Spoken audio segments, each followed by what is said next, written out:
कार्रवाई शुरू कर दी है और मैं समझता हूं कि पुलिस डिपार्टमेंट जगह जगह जो है ऐसे स्थानों को चिन्हित करके वहां पर रेड मारने का काम कर रहा है और जो नशे के कारोबार में संलिप्त है उनकी पहचान करके जो है उनको पकड़ने का भी काम शुरू कर रहा है। और उसके साथ साथ हरियाणा पुलिस का जागरूकता अभियान कि नशे के विरुद्ध जो नशे में जो युवा संलिप्त हो रहे हैं उन युवाओं को उनका ध्यान जो है खेलों की तरफ बढ़ाने के लिए, खेलों की तरफ देने के लिए सरकार जो है पूरा प्रयास कर रही है और पुलिस की तरफ से कार्रवाई के साथ साथ जो है जागरूकता अभियान भी लगातार चलाया जा रहा है। आप किसी भी चौराहे पर चले जाओ, सड़क जीटी रोड पे चले जाओ, आज जो शराब के ठेके हैं वो पहले छोटे छोटे होते थे, गांव से बाहर, स्कूलों से दूर। आज वो एक शोरूम का रूप इस बीजेपी सरकार के अंदर उन्होंने ले लिया है। छोटे छोटे बच्चे भी जब वहां की लाइटें देखते हैं, उनके बोर्ड देखते हैं, इस प्रकार के शोरूम, जिस प्रकार आज नशा हरियाणा के युवाओं को बिल्कुल खोखला करने का काम कर रहा है। हम सत्ता पक्ष के सभी आज यहाँ पर नेता बैठे हैं, इनसे विपक्ष की तरफ से रिक्वेस्ट करना चाहते हैं कि आप, यह बहुत बड़ा मुद्दा है और अगर आप इस पर ध्यान नहीं दोगे तो आज आप किसी भी गांव के अंदर चले जाओ, शाम को 5 और 6 बजे जो ट्यूबवेल है या कोई नहर है, आप यहाँ पर सेक्टर 15 में भी जहाँ पर जो दशहरा ग्राउंड है, आप रात को मिले, बहुत सारी गाड़ियां हैं, उनके अंदर नशा करते हुए बच्चे मिल जाएंगे। जो पुलिस प्रशासन है उनको भी पता है, वो केवल चालान काटने में या लोगों को परेशान करने में तो आगे रहते हैं, परंतु नशे को रोकने के लिए सरकार का और प्रशासन का कोई भी प्रयास इन्होंने नहीं किया है। जैसा अभी हमारे आदरणीय मेयर साहब ने बताया कि हम ये कार्रवाई कर रहे हैं, पुलिस पे कर रहे हैं, मैं मेयर साहब से बताना चाहूँगा कि काम करने की मंशा होनी चाहिए। पंजाब में आतंकवाद था, कांग्रेस पार्टी उस वक्त सत्ता में थी, उन्होंने चाहा तो उन्होंने 3 महीने के अंदर आतंकवाद खत्म कर दिया। आज 11 साल से आपकी सरकार है यहाँ पे, 11 साल में आज तक नशा मुक्ति क्यों नहीं हुई? और जो हमारी आने वाली पीढ़ियाँ खराब हो रही हैं उसका कौन जवाब देगा? आप लोगों को जवाब देना है, भाजपा को जवाब देना है। दिनों में हमने सभी अखबारों की हेडलाइन में भी पढ़ा, कई महीने से जो सबसे ज़्यादा जरूरी एंटी रेबीज के टिक्के भी यहाँ पर नहीं मिलते हैं। आज 2000 से ज़्यादा ओपीडी हमारे सरकारी हॉस्पिटल में है। आप में से भी कोई ना कोई आपके घर में से बुजुर्ग, युवा, महिला हॉस्पिटल के अंदर जाता है ना, तो वहाँ पर पूरे डॉक्टर हैं। अगर डॉक्टर मिल जाता है तो वहाँ पे कहते हैं कि जी आज तो एक्सरे मशीन खराब है, आप कल आना। अगर एक्सरे मशीन भी ठीक होती है तो जी आज ऑपरेटर छुट्टी पे है। जब वो दवाई लेने के लिए वहाँ पर लाइनों में लगता है तो कोई भी 2-3 दवाई, 1-2 गोली देके और बाहर मेडिकल स्टोर से हमें गोली लेनी पड़ती है। आज चिकित्सा का स्तर सोनीपत के अंदर बहुत ही बुरा हाल है। जो खानपुर मेडिकल खोला था उसके भी सारे डॉक्टर करनाल जा चुके हैं। आज सोनीपत के अंदर एक बार जो फर्स्ट एड है वो तो करने का काम करते हैं, उनको या तो रोहतक रेफर करने का काम करते हैं। और जो मामूली गरीब आदमी है, क्योंकि शहर के अंदर आवारा कुत्तों का, बंदरों का बहुत बड़ा प्रकोप है, नगर निगम उसमें कोई भी कार्य नहीं करने का काम कर रही। आज चिकित्सा के अंदर है और जब सरकार आज चुप बैठी है, कहीं ना कहीं इससे ये पता चलता है कि जो उनका कमीशन है वो हमारे बीजेपी के नेताओं की जेबों में जाता है, इसलिए सरकार बोलने का काम नहीं कर रही। और सोनीपत के अंदर आप सबको पता है, और हमारे भास्कर में भी ये हेडलाइन आई थी कि एंटी रेबीज के टीके 6-6 महीने तक एक भी टीका यहाँ पर नहीं मिलता है। सिविल हॉस्पिटल है, 2014 में कितनी ओपीडी थी, आज कई गुना बढ़ चुकी है। फैसिलिटीज ना हो तो ना बढ़े। 100 से 300 बेड का हॉस्पिटल हुआ है। 100 बेड की जो है चाइल्ड केयर यूनिट अभी जो है उसका निर्माण कार्य शुरू हो चुका। और मैं इन बातों की डिटेलिंग में नहीं जाना चाहता।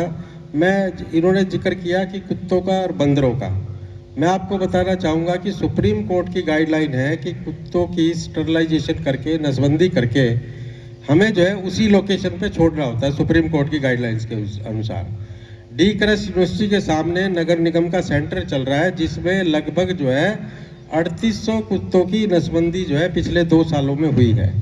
और उनको फिर 3 दिन वहाँ रखकर उसका जो है इलाज करके और उसको वहाँ पे छोड़ा जाता है। दूसरा, बंदरों का कई महीनों से जो है बंदर पकड़ने वाला कोई भी ठेकेदार नहीं मिल रहा था। अब नगर निगम ने पिछले हफ्ते से ठेकेदार को काम अलॉट करके जो है काम जो है उसको पकड़ने का शुरू कर दिया है। कहोगे मैं आपके पास वीडियो भेज दूंगा। तो अपनी तरफ से जो कार्रवाई है वो पूरी की जा रही है। चुनाव हुआ था मेयर का, जब मैं और जैन साहब आमने सामने थे तो उस टाइम पे बहुत बड़ा मुद्दा उठा था और जैन साहब ने मंच से कई जगह जाके भाषण दिया था कि ट्रेन नंबर 6 होते ही कर देंगे, निगम की बिल्डिंग बना देंगे, बड़ी बड़ी बातें हुई थी। और थोड़ा सा मैं जरा ट्विस्ट करना चाहूँगा सवाल को, जो है ड्रेनेज से रिलेटेड ही। हमारी जो राजधाना की जो ड्रेन है, इसकी जो कैपेसिटी है वो मेरे ख्याल 30 MLD मतलब मिलियन लीटर डे की कैपेसिटी है पहले हमारी। तो कमल जी जानकारी दुरुस्त करो, ड्रेन की कैपेसिटी नहीं होती, वो एसटीपी की कैपेसिटी एसटीपी की, सीवेज ट्रीटमेंट प्लांट की। अब आम आदमी को नहीं पता ना एसटीपी, आपको मेरे को समझ में आता है एसटीपी क्या होता है, सीवेज ट्रीटमेंट प्लांट होता है।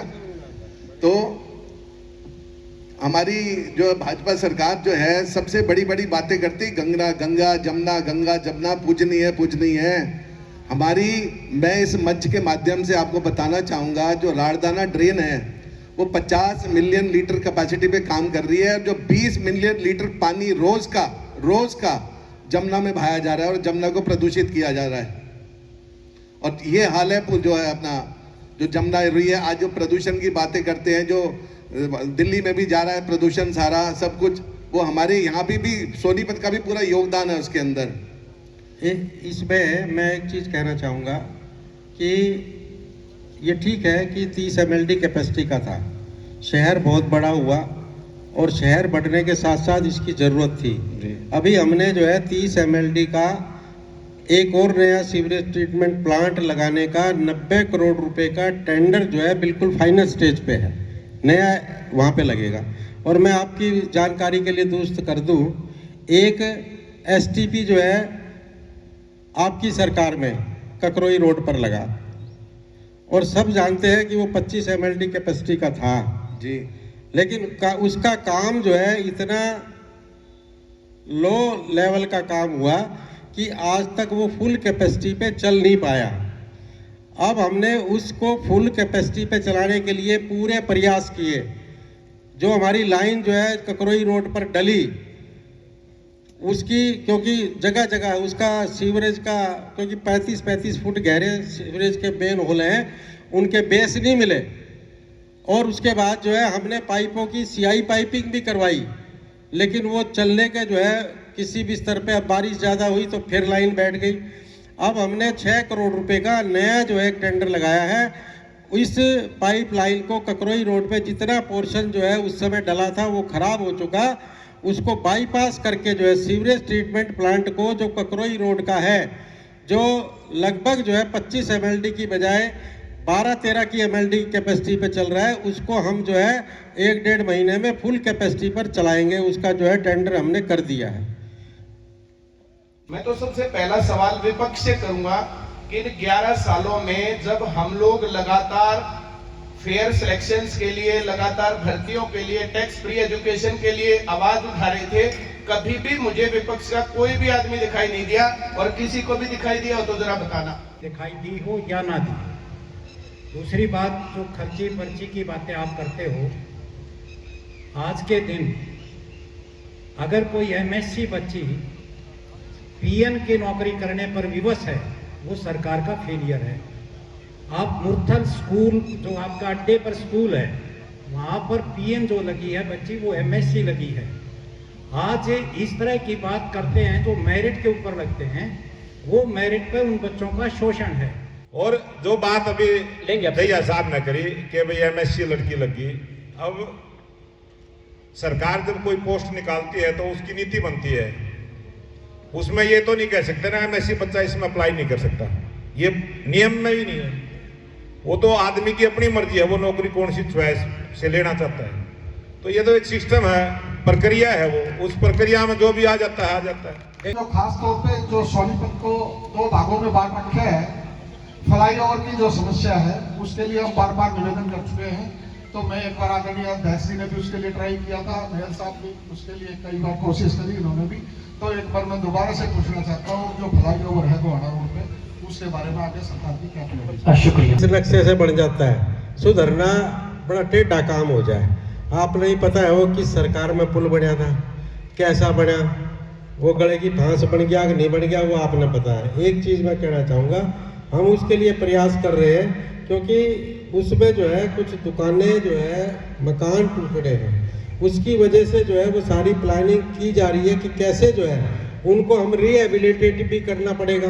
उनकी सारी चीज़ें जो है तय करके और प्रयास जारी है, उसके लिए भी इसमें कोई ना कोई सुधार करेंगे। अगर कांग्रेस से गलती थी तो कांग्रेस को बाहर कर दिया शासन से। अब 11 साल से आप हैं, कितना लंबा समय। अध्यक्ष जी ने एक बात कही कि यहाँ का जो व्यक्ति एमएलए है वो भी सरकार के अगेंस्ट बोल सकता है।